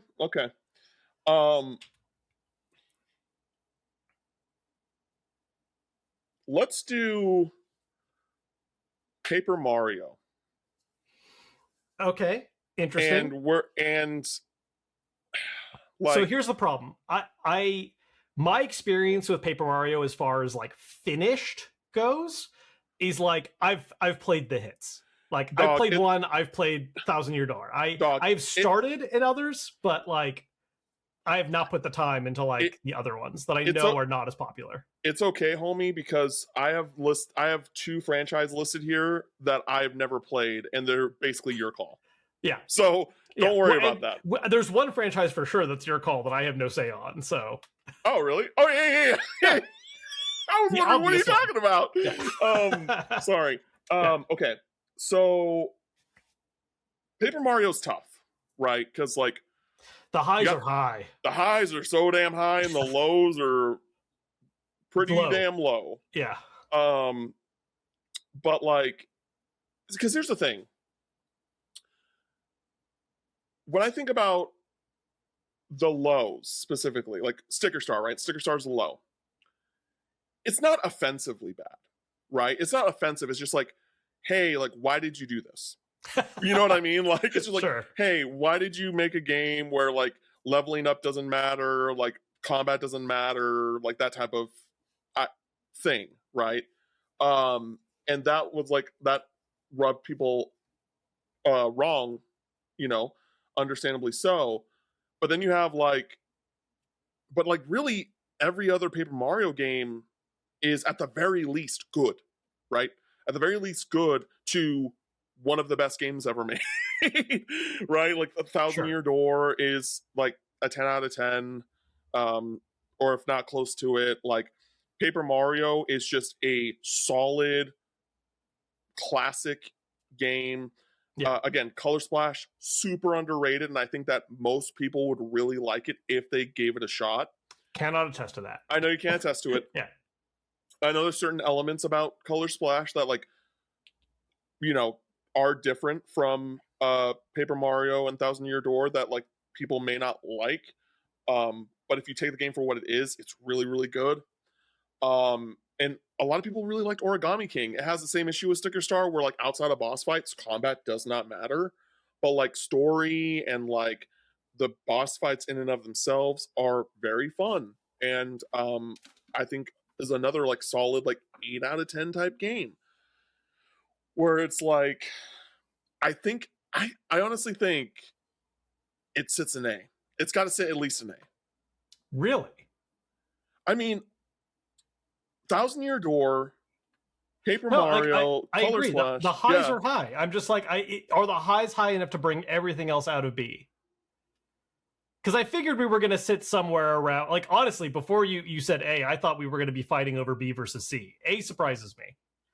Because again, Thousand Year Door, incredible. If we were just ranking Thousand Year Door, 100% no pushback from me. But like, one game out of what, 6, 7? But okay, but again, like, I think that, like, I think it's like in the grand scheme of things, I think it's like a low A, like a low A, high B. But I would lean more towards A because, like, again, I do think Thousand Year Door does do some heavy lifting there, and again, like, Color Splash is my second favorite after Thousand Year Door. Like, I think that in general, those games are just so well localized, like more than most JRPGs, and it's that, like, those games are so damn funny. Yeah, because Nintendo cares. That, like, I think that it just gives enough of a unique experience where I think that it should sit in A because, and we'll get to it later, like, I think that even though I like, for example, Superstar Saga more than Thousand Year Door, I think Mario and Luigi is overall a weaker franchise. And what would not sit at the same tier as, like, as Paper Mario would. I mean, maybe if we only have 4 tiers. But I think that Paper Mario should be an A. I just don't, I feel like knowing some of the other games that are going to come up, man, I don't know, like... Well, similar to Final Fantasy. Give me this one, and then we'll circle back. Well, no, I already gave you up putting SMT in A. Come on now. That's... No, that's not how that works! I am not passionate enough to be like, oh, you did me a solid for putting this. We'll put it in A, but similar to your stance on Favazzi, we'll see if we have to knock it down later as this fills out. Okay. And you know how I feel about Super Paper Mario, that I'm just like, I don't... Yeah, I feel like it almost doesn't count for this, right? Yeah, like, it's like, fair. it is called Paper Mario, but like, it's a platformer. There's numbers that show up, like, sure, but... Alrighty. I do like that game, by the way. Like, Super Paper Mario is actually very good. It's just not Paper Mario. Let's do Lunar next. Ooh, we're going old school. Yeah, Lunar. This has got to be at least A. Yeah, at least. My gut was to say A. Yeah. Like, I think A. It's, there are some ups and downs to the games overall, but like the charm and the writing in them, I mean, that's off the fucking charts. Yeah, I feel like A is a very safe, immediate knee jerk on that. Sweet. Glad we agree. Yeah, no, I mean, it's also, here's the thing, right? It's so much easier when you have literally two games. Yeah. Like, it's hard when it's like, there's like 17 of these fucks. Like, what are we? Yeah, we're not counting the DS game or whatever. Wait, no, it's not DS. No, that was the remake. Well, I mean, remake. Yeah, they remade Silver Star Story like 4 times. Yeah, what was the old one? It's like on the Game Gear or something like that, or Saturn or something like that. Well, like the original was Saturn, and then no. It was like a spin-off type game, and it's under the same name, but we're not counting that one. That's not a part of it. We're doing Silver Star Story, and I always forget the second one's name. Eternal Blue. Yeah, Eternal Blue. Okay. Trying to see. All right, let's do Tales next. Tales of series. How are we feeling about that?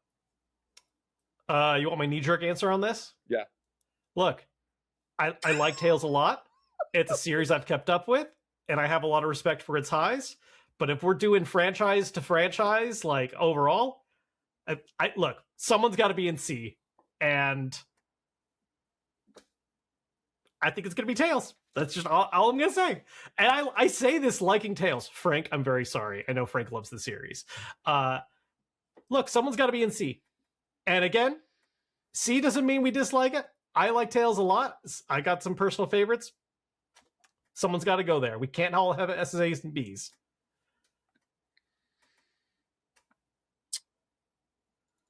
Okay.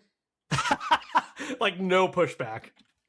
No, it's it's not that it's not that I don't have pushback, because like, listen again, because if we made our own lists, it wouldn't be this, right? Like it wouldn't be this, because we could just not use the C tier. We could just do the the SAB, and they're all S's in my heart. we could just do the SAB. But if we are wanting to use the C tier, then like, yeah, that's tough. Like that's probably one of the weaker overall franchises that I still like really enjoy. I love Tales, but like, you know, I think also I think when I think of Tales as a franchise, and I don't know, maybe this is not a common opinion. I feel like in terms of looking at the breadth and scope of it, there was a stronger amount of repetitiveness across it. Yes. Like there's definitely a degree of like I know for a fact when I was really keeping up with the series and I was at like my peak of like really being into it, I absolutely hit a point where it was around like Xillia 2 where I was just like, I don't know, guys. I've done this over and over again for the last like 5-6 years, like keeping up with these and going back and playing older ones as well. And like Double Demon Fang, come on! I see the lines now. Like I see the patterns. And it's a good time. But like it's almost like I think of it as in some ways as being kind of like a junk food series for me. Yeah, where I'm just like, I agree. I have fun in the combat, I have a good time with stuff, but like generally speaking, the writing, you know, there's some good moments, there's some good beats in some of them. Some I definitely like more than others, like Symphonia and Vesperia, but like agreed. Not my favorite consistently across the board. And yeah, like especially when it comes to just getting used to certain patterns, it's like, you know, Final Fantasy might reuse monsters, but at least the combat system feels like some pretty heavy changes. Like Tales does experiment within the action combat thing to an extent, but there's definitely also kind of like major waves, I think, where, you know, they kind of settle into one style for a bit, and then it's like, okay, we need to change this up now. Let's go with this new approach, which is part of why Arise was like a nice breath of fresh air. It was like finally getting a new one after so long. They took that break for a bit, which was much needed. But yeah, someone's got to go and see. That's just how I feel. Like if that's the way you want to go about it, like I'm not mad about it.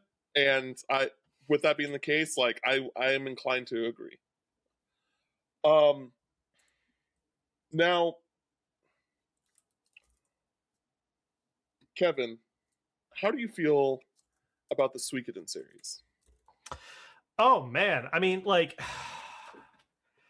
because this is one that you're completely out on, right? I'm like this is all me. Out on. This is all me, and this is all for me. I have word of mouth backing me, and that's it. Yeah. And like again, this is a situation where it's only 5 games, so it's not quite as many as like with Final Fantasy, but like the highs are freaking high, man. Like 2 is cinema. Like 2 is up there with some of the best JRPGs ever made. And then like 5 is great. 5 is very good. Like I'd put it pretty high up as well. And then after that, it's a little bit kind of like, 1's very rough around the edges. I think it's worth playing for the sake of getting into 2, but it's like, it's pretty short and it's pretty underbaked in a lot of ways. 3, while I like the writing, it definitely took a big step back mechanically. And then 4 was a game that I played. So like, the highs are so strong when they're strong, but the lows are there too. And I want to say A. Like 2 puts that work in. I'm not putting it in an S because I do think it's worth observing like how low those lows can get. But like, I don't know, man, 2 is one of the greatest of all time. So like, it's hard for me to go below that. And you can't say anything because you haven't played any of them. I see you wanting to fight back and not seeing how. No. Let me talk. I'm looking at this list, and Suikoden, like, I feel like sits more at a table with Lunar and Paper Mario than it does SMT. Yeah. Okay. Cool. Yeah. So sounds good. Let's just get the easy out of the way. Let's put Trails in S tier.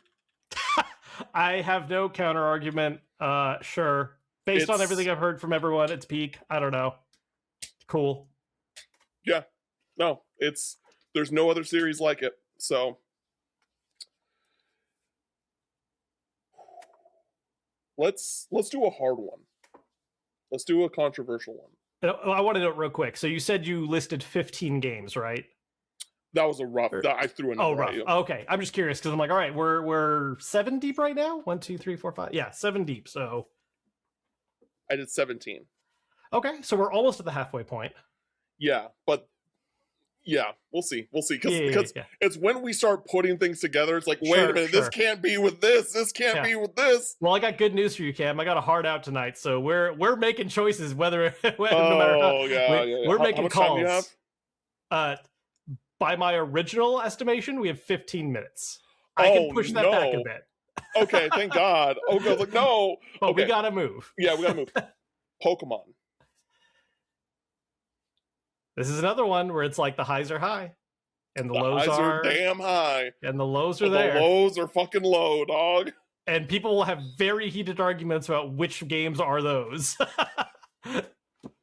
I honestly like Pokemon's interesting because I think in a lot of ways it is probably like the most subjective series in terms of what people have as favorites. Like Final Fantasy, people have their favorites, but I feel like you can generally you get the idea. It's like, look, so you're probably gonna say like 6, 7, maybe 9, 10. Yeah, 14, but that's kind of its own thing. Pokemon, even though we would like to argue that like Gen 2 is peak, that is not, I think, as consistent of a consensus. Especially with like, consistent younger players. Oh yeah, the younger they get, yep. Mm-hmm. Cam just hating on Zoomers. That's the new theme of this show. What's funny is I'm the older one. I should be the more like damn youngins, and you bring that energy. Yeah, but I think I'm more into Pokemon than you are, in the grand scheme of things. Yeah, I'm kind of detached. Like I love it, but it's also like I know I made one of my characters in our intro a Pokemon trainer for a reason. You know what I mean? Yeah. I'm thinking B. Really? Yeah. Okay. I just think that I just think that after Gen 5, dog, there's just a real shift. Sure. And part of that is not, Game Freak's fault. It's just like, hey, we got to get games out every 2 years or 3 years. It's like 3 years, yeah. Hey, that's crazy.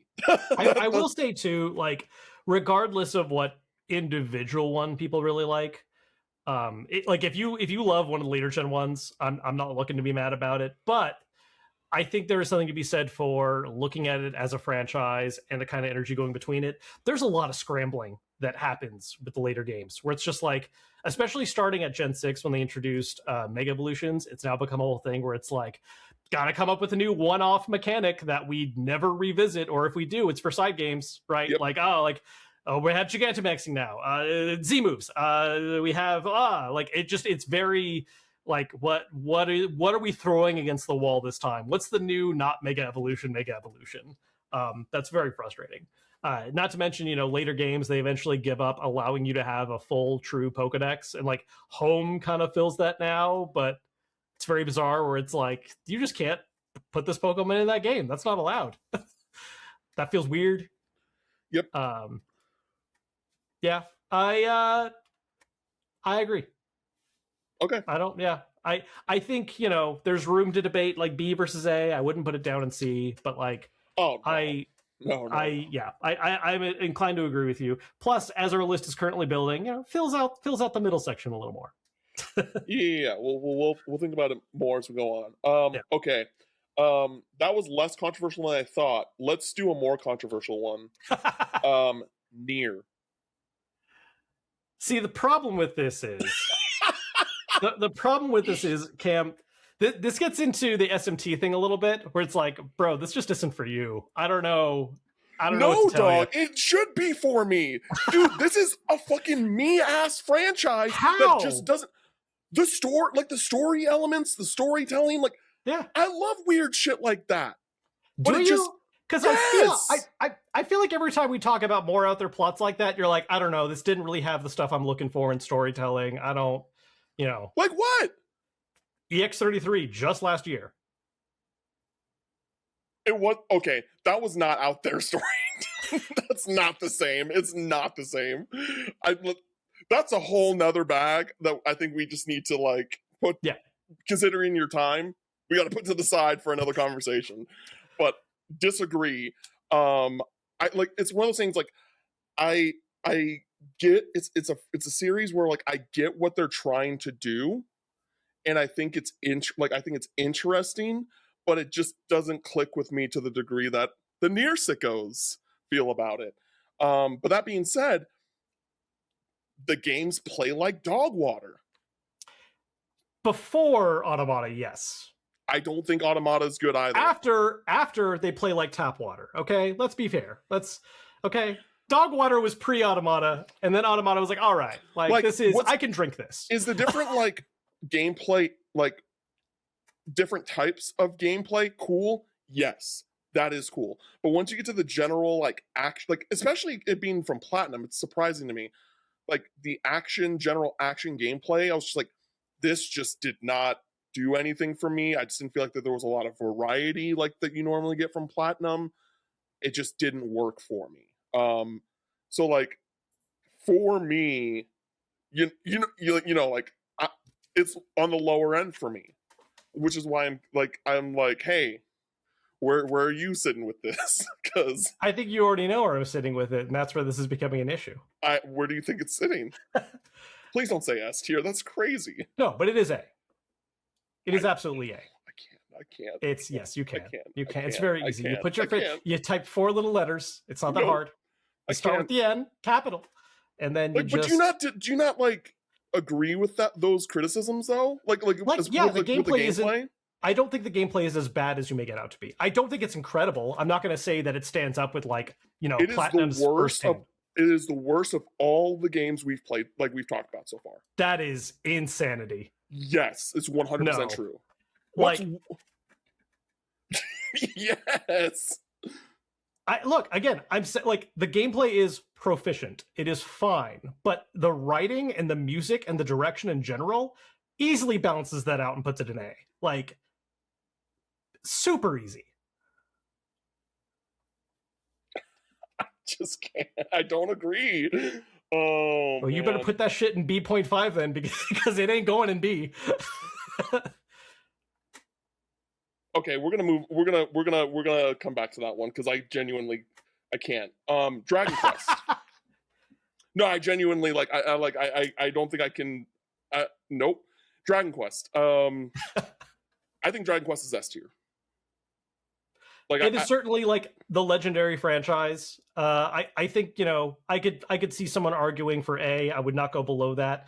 But yeah, I'm cool with just slapping that in S and call it a day. Yeah, I think that there's not a bad Dragon Quest game. Like even like the ones that I am lesser on, like 4 and 7, like they're good games. They just did a concept that just didn't fully work with me. Sure. They're not bad games. And so and I would be interested in you playing Original 7 because I do think Reimagined maybe trimmed down too much the stuff that would make you a little more hyped. Sure, that's fair.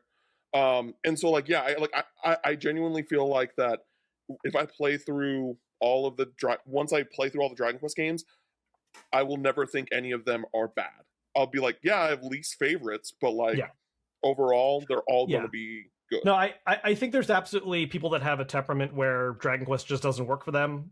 There is a certain degree of dryness in its presentation and like kind of almost like surface level simplicity that's not really there when you actually get into them. But like, I get how people bounce off it. Mm-hmm. But especially with you and me making this list, like, yeah, it's S. Like it's the blueprint. Okay. Fire Emblem.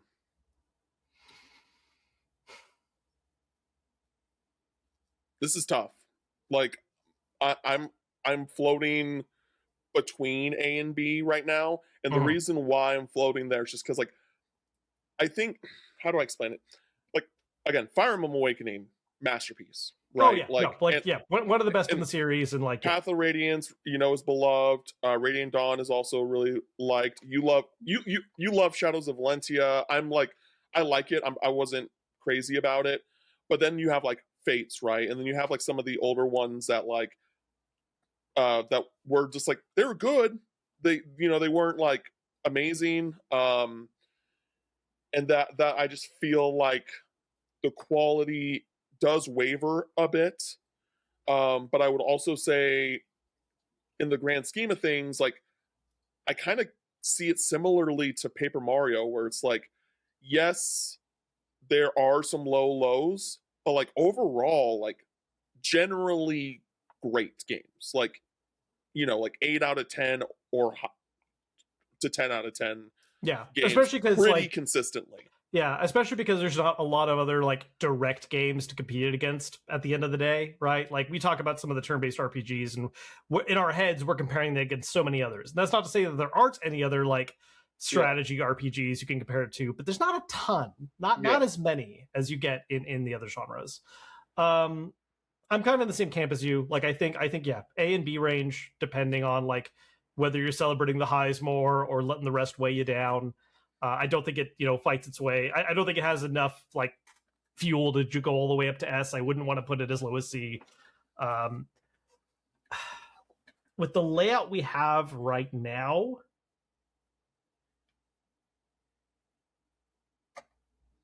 I wouldn't be mad if we put it in B, but like I also think like A is deserving.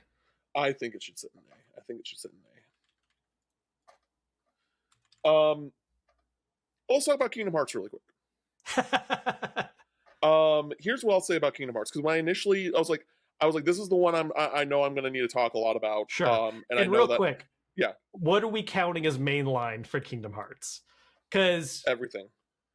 So this is a situation where it all counts.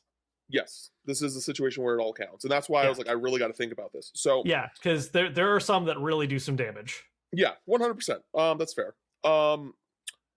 Here's what I'll say. Because initially I was just like obviously for me it's S tier, right? But like when I'm trying to think more objectively, when I'm trying to like remove my bias, like I just think that Kingdom Hearts is a miracle of a franchise. The fact that they're like, hey, let's make a JRPG with Disney characters and it be really compelling, and about the the human experience, relationships, like what it means to be a person, like emotions, all the inner like self like themes and aspects that it represents. Which I'm not saying other JRPGs don't do that, but just like the way it does it like no other, in my opinion. And I think that when it comes to the franchises, obviously there are weak points like Recoded. There are and like Dream Drop isn't a bad game. It just introduces a bad plot element, in my opinion. By trying to tie everything together, because oops, we've done 7 different side spin-off stories. Gotta trim these branches. That ultimately outside of the Union Cross is kind of its own anomaly, that like that is what that is, and I'm not really going to discuss that a whole lot. But like outside of Recoded, like I think all these games there's some others that are kind of weak, like 358 Days. It has like one of the most, it's arguable, depending on who you ask, it is like the best story in the entire series. Yeah, with also like the most dog shit gameplay out of the whole series, aside from Coded. Coded deserves to be the bottom, but yeah, but we're just making that same argument with Nier. No, I said Nier is tap water. 358 Days is dog shit. 358 isn't that bad. I having replayed it over the past 2 years, like 2 years ago, it's definitely not great, but it's not. I sure love playing KH1, but worse. Like I just don't see it. I don't see it. That's fair. Listen, I'm just saying that like I know it's a series that like has plenty of like laugh out material, that some is justified, some I think is blown out of proportion. But like when you think about just that franchise, for like three, arguably 4 systems, it has one of the most notable games on that specific platform. Like you look at PS2, both Kingdom Hearts 1 and Kingdom Hearts 2 could easily sit on a top 10 PS2 games list, and no one would look otherwise. Yeah. You look at the PSP. Oh, Outside of Peace Walker, it is the in Crisis Core, it is the definitive PSP game. You Yeah. look at even the Game Boy Advance, like, you know, I know that Chain Memories is divisive, but like like for the people that like recognize it for its like greatness, it is. I don't think saying it's a top 10 GBA game is something. You know, I don't think that's a ridiculous statement to make either. it's a little tough because GBA's got a lot of fucking bangers. GBA But I is a get great, you. like, of original you. games, of original GBA games. I think I think it's not crazy to say that Sure, it's a top 10 of GBA. And so, like, yes, you know, say what you will about 358's gameplay, say what you will about Coded. Dream Drop is a really fun game. I really enjoy Dream Drop. I think, and you know, Kingdom Hearts 3 is gonna be like you either love it or you like it or you think it's like the worst thing ever made. There's really it's like those three camps. Yeah, I mean, I'm definitely in the like that was fine camp, but yeah. Yeah, I mean, I think it at the very least should be A, but I wanted an S. Yeah, despite its lows, like no, and the highs are really freaking high, man. The consistency. Like we've talked about this. Like Kingdom Hearts 2, I do think is like one of the best JRPGs of all time. Like if you put KH2 in a top 10 of all time, I'd be like, yeah, like that makes sense. Like top 5 even. Like that's KH2 is a big deal when it came out, and like I get why. You know, and even I roll myself my eyes at some of the stuff it does plot wise, both in its good parts and especially at its bad points. But I still like I get it. Like I'm not as dismissive of it as others, even if again sometimes I'm just like, all right, yep, this is what we're doing right now. Yeah. With what we have filled out so far, look, I feel like with a tier, and maybe this is a thing with me, because it depends on how you approach tier lists, right? Are you trying to like make the tier list make sense, or are you just trying to put stuff where you think it belongs and like there's no sense of balance? I feel like we should be having more in the middle, less in the extremes, right? Like we're ranking still these have all 6 more games after this, to be clear. Yeah, we do. And I don't think outside of one other, anything else is going to sit in S tier in a hypothetical. Yeah.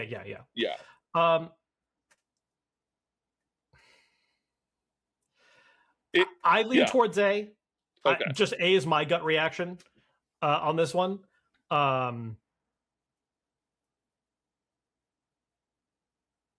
Because what I'll say is I know that like with things like Final Fantasy I think is a bit of an anomaly because I agree with you, like I think that the same reasons that you were kind of pushing for Final Fantasy is like kind of what I'm pushing for Kingdom Hearts. It's just like, you know, later in video game history.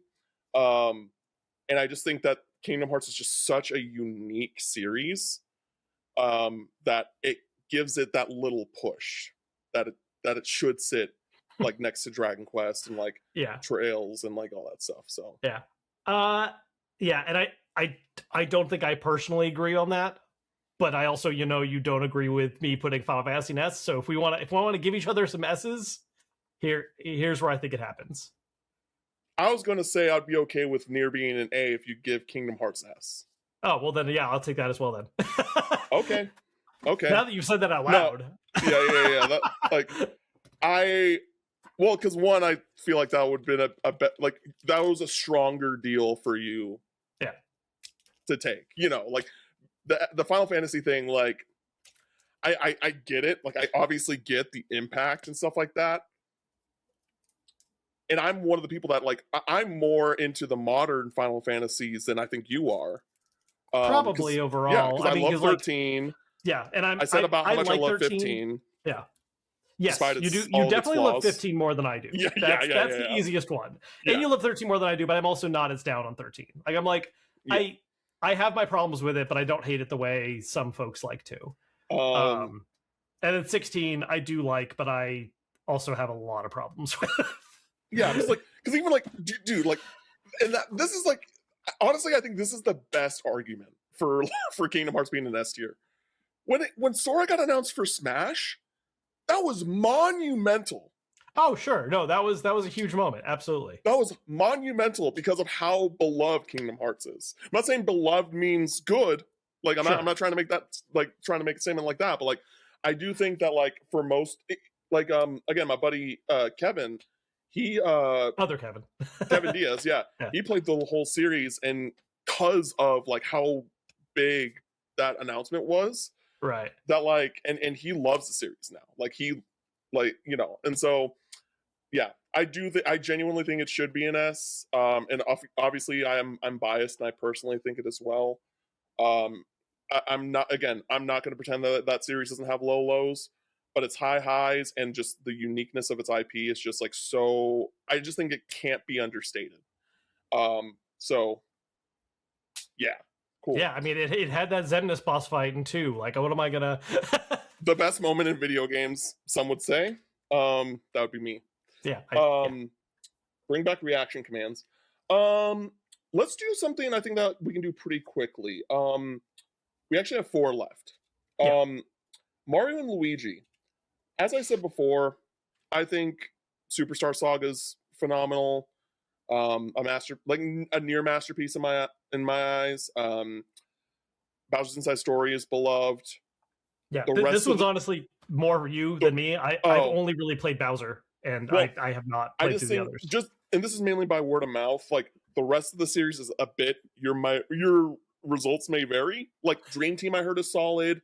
I played Partners in Time. That's one of the most disappointing sequels I've ever played. Like it's not even a bad game, but it's just like what happened? You had Superstar Saga, and then you did this. Like you know what I mean? Right. And then they bounced back with Bowser's Inside Story. That like yeah, I think that if one series, despite its the highs that I love, that could sit with Tails, it's Mario and Luigi. Damn. Honestly, that's your call. I just don't. Because I only know what is arguably the best one, which is Bowser. Like I know people go between that and Superstar. Yeah, like those two are like 9 out of 10 games, and then Dream Team, like a lot of people say, are like around the 7 or 8 range. I don't really know where people stand with Partners in Time, but again, I really didn't like it. Mm-hmm. And then Paper Jam got really bad reviews when it came out, and then Brotherhood in general wasn't super well received either. Yeah, I know it was I very do know middling. people that liked it, but like I don't know. Yeah, yeah, because some of the Brothership reaction was because like it wasn't Alpha Dream. Alpha Dream, yeah, and not just really because it was like, oh, the people I like didn't make it, therefore it's not good. I just mean like there are people who were like, oh, yeah, there were just some weird kind of different choices here where it's like, they were trying to do things in the same vein, but you could just tell it wasn't really the same. yeah. I also know there were a lot of complaints that it like has like 4 fake endings. Like there's just a lot of moments where you're like, I'm about to finish this game, and then you're like, never mind, I have to do like a 3-hour dungeon, and like it's just like you hit a point where you're like, can this just end now, please? Yeah. It's a series I want to get back to and finish and play through all of them. So like for those that are passionate Mario and Luigi fans, please don't feel like that we're fucking idiots. It's just that we have this is one that we're actually a little bit less educated on than normal.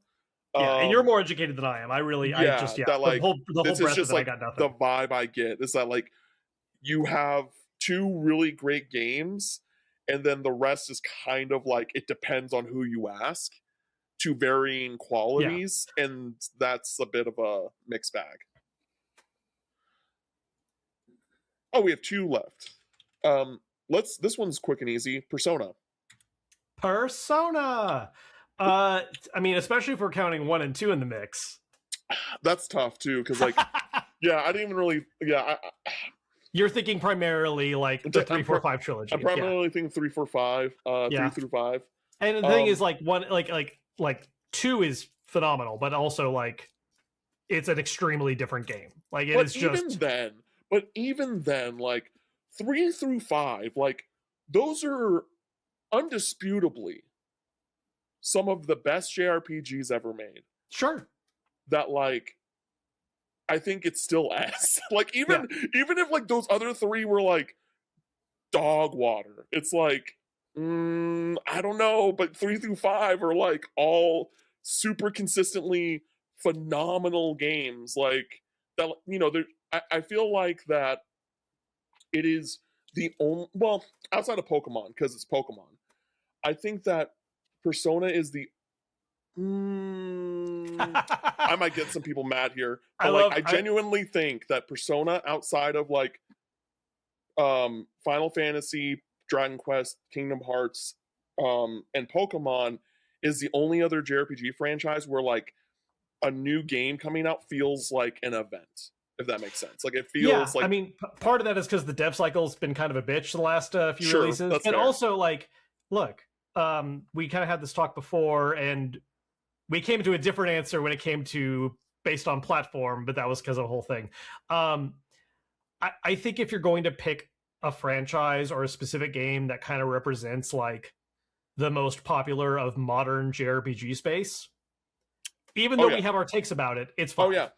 Right. Oh, yeah. Like that's just a like that's the face of like modern JRPGs. Yeah. Like modern good JRPG. Like that's the game a lot of people immediately look to. You know, like like bias aside, some people may say that Expedition 33 now, but or like at least as time passes, but like Persona 5, like and it didn't even happen overnight, right? It took a lot of like word of mouth for people to be like, hey, Persona 5 is like really fucking good, y'all. Because it was still a pretty niche series. Yeah, no, you had the 3 and 4 fans ready to play it right away. Yeah. And then, it did get some initial extra energy because of like the UI design and seeing it in action. I think that is also what helped it spread a lot more aggressively once it did come out. I really do think that like a large part of 5's success, outside the fact that it is a good game. This is not me just being like, 5 is actually not that good. But like, I think a large part of why 5 was able to help blow up the way it did was because A, the visual overhaul, just, the UI design is such a huge aspect of giving it this energy that you don't get. Yeah, style. And B, honestly, I think the entire shtick of Phantom Thieves and having the outfits is huge. Yes. The potential for fan art and cosplay, massive. That's the best free advertising you can get. And it's hard to advertise like I'm wearing a school uniform and wearing glasses. Like it's just like there's only so much. That's a very if you know one. But when it's like, someone's dressed like Joker, that's very that's Joker. apparent. That's Joker. Yeah. And like I think I have my takes about individual entries and such, but and even with how much I love SMT, like here's the thing too, right? Like I have a tough time sometimes when I think about SMT versus Persona, but especially if we're kind of taking a step back and trying to remove a little bit of that bias, it's pretty apparent which one's taken off more. It has the stronger fandom, like I feel like that can just go in S, and it's just like that's Persona. All right, last up, Xenoblade. Yeah, I will say before we tackle Xenoblade, I think there are a lot more franchises we could potentially talk about, but a lot of this runs into the issue of like knowledge bases. Yeah. And also what you consider mainline in some of them, because there are some series where it's kind of just like games come out and you can kind of count them as numbered ones or not, maybe. Like Mana is a really big example of this. It's like they stopped caring about numbers like 3 games in. And it's like, what do you count as mainline for that? Like, is Legend of Mana a mainline game? It gets into a little bit of weird space. Yeah, it would be. Yeah, I think there's a couple we could shout out, but Mana, Star Ocean. Oh yeah, Star Ocean definitely. Yeah, but which you have no real experience with, right? No. I have the 2 remake, and then I ordered the Steelbook edition of First Departure. So once that comes in, that's when I want to like hop in. Yeah, because like honestly, Star Ocean, I like Star Ocean a lot, and I think depending on who you talk to, there's especially kind of like a battle I think between that and Tales, because like Star Ocean is the result of the original Tales devs leaving and making another studio, and that's also why those series have a lot of things in common. Is it Triace, or was that a different studio? Triace, yes. Okay, Triace was the studio that makes Star Ocean, and they were originally part of, I can't remember the name of the team right now, but the team that made the very first Tales game, Fantasia. So a lot of the lead staff left that, formed Triace, and that's where Star Ocean comes in. That's why there's a lot of similarities if you play those 2 franchises side by side. And it kind of has the opposite problem of Tales, where it's like there's fewer of them, but there's still very high highs and very low lows. So it's like, how do you want to place that? Like, I honestly, as much as I love like 2 and 1, I would kind of get it if it ended up in C for similar reasons that we put Tails there. You know, I would maybe push towards B a little bit myself just because of how much I like those ones. But yeah, Mana, that feels like an A to me. But that's also like, Really? oh, I fucking love Mana. Like Interesting. Secret, Trials, Legend, and honestly, even though it does not go as high as, I think the newest one's actually pretty solid. Huh. But Interesting. that's also only counting mainline. If you get side games in there, that drags it down. There's a lot of spin-offs for that series that are not great. But yeah, Xenoblade. I know you saved this one for last because this is the series that I think you and I This is gonna be the hardest one. This is gonna be the hardest one between the two of us. yeah. I think so. Like, cause like it's one of those things that I think that I'm overall higher on the franchise than you are, but I also think that we're both like Not in as this into it as some weird folks are. we're both in this weird space where we're Yeah. like, oh, like, you know. Yeah, and like here's the thing I've said a lot of times before, because I have my takes particularly about two. But like I overall really like Xenoblade, but I do not feel about like it's one of those games where some people talk about like how peak it is. I'm like, yeah, Yeah, I don't like get it either. yeah, like it's good. I don't know if I really see it the same way those folks do, and I don't know if that has to do with, you know, I think one thing that comes up a lot is I've seen a lot of people praise how the exploration feels, and personally, I've never really loved the exploration of Xenoblade. I can I don't know if I fully agree, but I No, sure. understand where you're coming from for sure. Yeah. Yeah, and I'm just saying, like, I just don't, and I understand that's the thing a lot of people do like. It just doesn't work for me. Like, I think the same way it does. Are the size of their maps impressive? Absolutely, 100%. And conceptually, like, really cool. Like, I think when you get some certain vistas and like you first experience a place, there's a great cinematic feeling to it. I also feel like walking around the map, it's like cool. Yeah, it's expansive. Yeah, and then there's just certain elements of the game where it's just like, y'all added this feature, but what's the point of it in a real way? Like, Sure. there's like that. Like, I think Xenoblade is like probably the biggest offender of that in JRPGs, where it's just like, hey, Like here's this mechanics thing. bloat. Yeah, like here's this thing that you can do. It's like, okay, why will I ever need to use that? Or like, not even like for combat, or it's more like if you do any of the relationship bond stuff.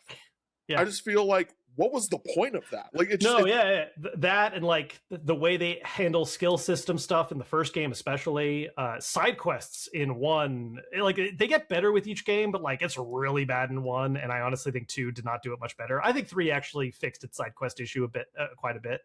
But yeah, and this actually I think is a big point for me with Xenoblade. I do like the writing. For 1 and 3 especially, and I have my beefs with 2, but I also do see where it goes really well with that. There's a lot of stuff mechanically I'm just not that into. The exploration never really did much for me. I don't care for its combat. Yeah, that's where, outside of 1, which I don't think is great, that's where we disagree. Yeah, like, I just don't care for the tab target MMO style. Like, sure, positioning matters sometimes, but otherwise it's like, bro, I'm hitting the light when it lights up. And yes, there is some strategy to like how you do the big chain link combo payoffs and stuff, but I just don't, it takes forever to me, and I just do not care. No, I mean, that's totally fair. Like, it with Xenoblade combat, is like, hey, you know, if you lose this fight, it is probably 99% of the time because you were not a high enough level, and that is the one thing that's stopping you. And once you hit the level you need, you can beat this guy.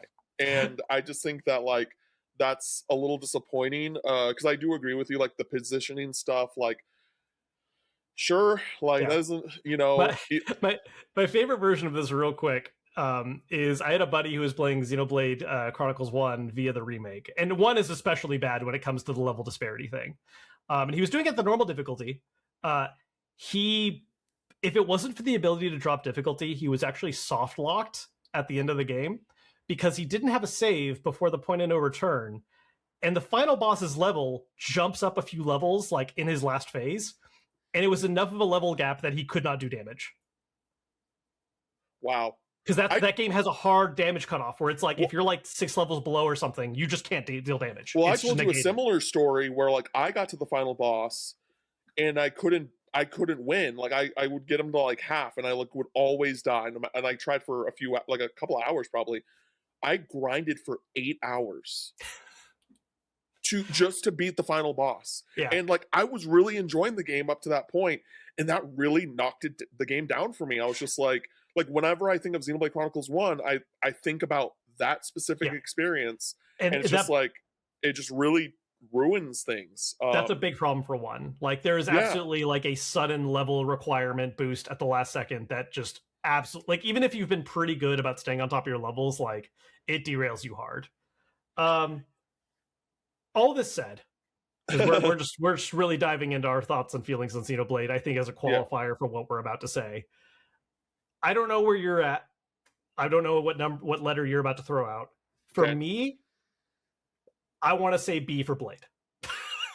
That's where I'm at. No, I think it's B is where I feel as well. Yeah, like I'm always going to be excited for a new Xenoblade. I really enjoyed. Again, I've been really enjoying my time with Xenoblade Chronicles X. But there are just certain elements that specific game does that, they commit to, and some people really resonate with. But for me, I just think that there's a lot of like stuff that just feels very half-baked, or it's like, oh, you did like too much of like things in general that made this feel like so like underwhelming, if that makes sense. Like it's like they not like that they overproduced, but they like just there's just so many, especially when I'm playing an X, there's like they'll be like, oh, here's a mission that's locked, but you have to be level 50 to start it. It's like, why would you show me this? Like, you know what I mean?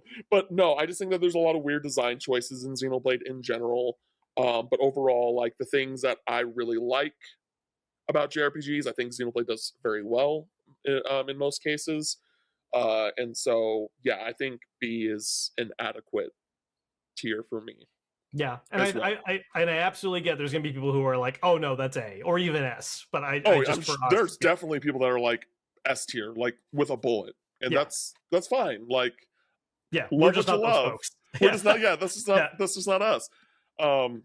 It's a very specific franchise, similar to, in my opinion, to Nier, and and Kingdom Hearts, right? Like Kingdom Hearts is also like that too, where it either clicks with you, or it doesn't, or you think it's like a little bit somewhere in the middle. Yep. So, cool. So I'm going to run down the list really quickly. Yeah. I know Kevin's got to get out of here. Yeah. I'm also going to really quickly double check, like, just pictures of franchise lists, because I feel like there's some other ones we could talk about, like, briefly, but we definitely knocked out a lot of the big ones. I just want to make sure we're not missing something else obvious. Okay. We don't have time for it, but I just want it on the record. I still think I don't know about Final Fantasy. I don't know. It's got to be an S. Like it's just got to be an S. Yeah. I will say one franchise I just don't feel confident enough talking about, and I don't know how you feel. Ys. We didn't talk about Ys. Ys is interesting. I would say Ys probably falls in the. I'd probably say it falls into C tier. Like it's very similar to Tales. Yeah. Where like it's not as regurgitated as Tales, but like because they build some sort of mechanic around whatever the story is, right? And that's the difference. But like in general, it's like it's another Ys game.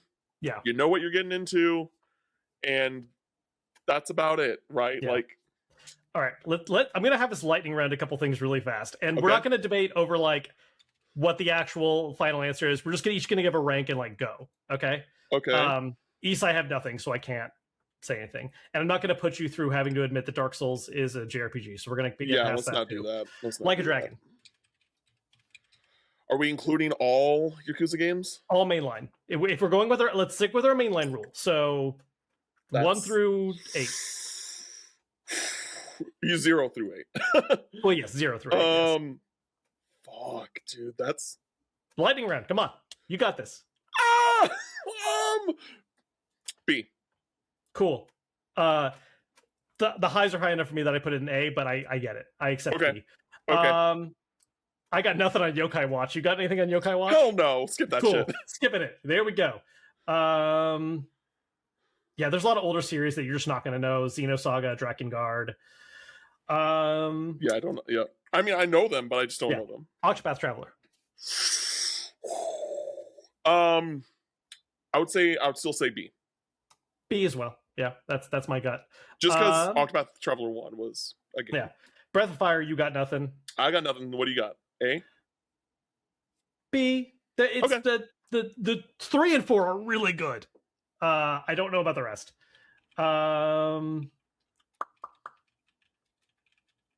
Valkyria Chronicles, you got nothing. I've only played the first one. I've only played Elysium. Oh, there you go. Similarly, Valkyrie Profile, you got nothing. Oh, did you not say Valkyrie Profile originally? No, I said Valkyria Chronicles. Oh, I thought you said Valkyrie Profile, which is why I said Elysium.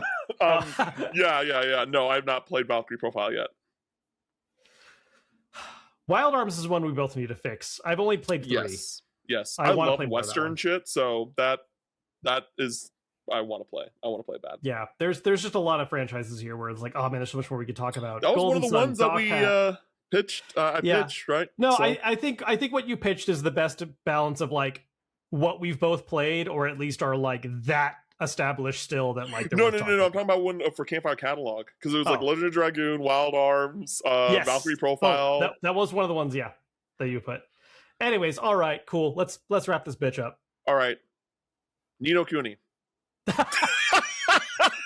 I mean, look, regardless of my hot takes about the first game, which I still think is a great game, don't misrepresent my opinions on it.